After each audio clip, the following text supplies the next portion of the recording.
ನನ್ನ ಹೆಸರು ರಾಘವೇಂದ್ರ ಅಂತ ಹೇಳ್ಬಿಟ್ಟು. ನಾನು ಜಕ್ಕೂರ್ ಯಲಹಂಕ ಕಡೆಯಿಂದ ಬಂದಿದ್ದೀನಿ. ನಮ್ಮ ತಂದೆ ಪ್ರಕಾಶ್ ಅಂತ ಹೇಳ್ಬಿಟ್ಟು. ಇವರಿಗೆ ಕಳೆದ 1 ವರ್ಷದಿಂದನೂ ತುಂಬಾ ಜಾಯಿಂಟ್ಸ್ ಪೇನ್ ಬರ್ತಾ ಇತ್ತು.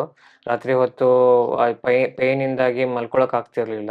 ಬಟ್ ಎಲ್ಲಾ ಕಡೆನೂ ಟ್ಯಾಬ್ಲೆಟ್ಸ್ ತಗೊಂಡ್ರು. ಬಟ್ ಜಾಸ್ತಿ ಇಂಪ್ರೂವ್‌ಮೆಂಟ್ಸ್ ಎಲ್ಲೂ ಕಾಣ್ಲಿಲ್ಲ. ಬಟ್ ಹೋದ್ ವರ್ಷ ನಾವು ನೋಡ್ಬೇಕಾದ್ರೆ ಟಿವಿ ಚಾನೆಲ್‌ಗಳಲ್ಲಿ ನಿಮ್ದು ಆರ್.ಜೆ.ಆರ್ ಹಾಸ್ಪಿಟಲ್‌ದು ಆಡ್ ನೋಡಿದ್ವಿ. ಅದಕ್ಕೆ ತಕ್ಕ ಹಾಗೆ ನಾವು ಇಲ್ಲಿಗೆ ಬಂದು ಡಾಕ್ಟರ್‌ನ ಕನ್ಸಲ್ಟ್ ಮಾಡಿದ್ವಿ. ಡಾಕ್ಟ್ರು ಕೆಲವು ಮೆಡಿಸಿನ್ ಕೊಟ್ರು. 3-4 ಮಂತ್ಸ್ ಅವರು ಆ ಮೆಡಿಸಿನ್ ತಗೊಂಡ್ರು. ಆಮೇಲೆ ಮೆಡಿಸಿನ್ ತಗೊಂಡ್ಮೇಲೆ ಜಾಯಿಂಟ್ಸ್ ಪೇನ್ ಸ್ವಲ್ಪ ಕಮ್ಮಿ ಆಗಿದೆ. ಮತ್ತೆ ಅದರಿಂದಾಗಿ ಅವರಿಗೆ ನಿದ್ದೆ ಚೆನ್ನಾಗಿದೆ. ಮತ್ತೆ ಎಲ್ಲ ಇಶ್ಯೂಸ್ ಸ್ವಲ್ಪ ಸ್ವಲ್ಪ ಸಾಲ್ವ್ ಆಗ್ತಾ ಇದೆ ಅನ್ನಿಸ್ತು.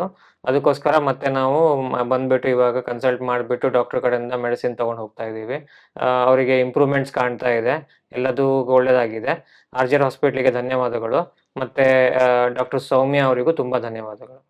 ಆರ್.ಜೆ.ಆರ್ ಹೆರ್ಬಲ್ ಹಾಸ್ಪಿಟಲ್ಸ್ 9962280003